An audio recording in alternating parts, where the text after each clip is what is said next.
Hello everyone, welcome back to my mix blog. তো আগের ভিডিওতে আমি দেখিয়েছিলাম যে আমরা ম্যালের ওপর একটা হোটেল খুঁজছিলাম, বাজেট ফ্রেন্ডলি একটা হোটেল খুঁজছিলাম। তো ওখানে একটা রুম পাওয়ার পর আমরা লাঞ্চের জন্য চলে এসেছিলাম এখানে। তো এখানের ব্যাপার হচ্ছে না, পুরোটাই সিজনের উপর নির্ভর করে। তো ওই টাইম যেহেতু ছুটি চলছিল, তো প্রত্যেকটা জিনিসের দাম প্রচুর হাই ছিল।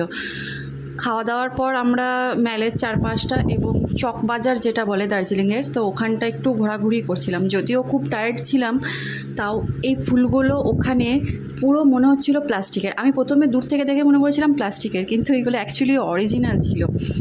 তো আমরা এখান থেকে খুব তাড়াতাড়ি রুমে চলে গেছিলাম, কারণ প্রচণ্ড টায়ার্ড ছিলাম। আর সন্ধ্যের দিকে একবার এসছিলাম, জাস্ট গ্রিনারিজের ভিড়টা দেখো। তো মনে হচ্ছিল পুরো বাঙালি দার্জিলিংয়ে চলে এসছে, কারণ তখন দুদিন পর হলিডে ছিল। তো সেই জন্য এই ভিড়টা ছিল। তো টাটা, দেখা হচ্ছে পরের ভিডিও।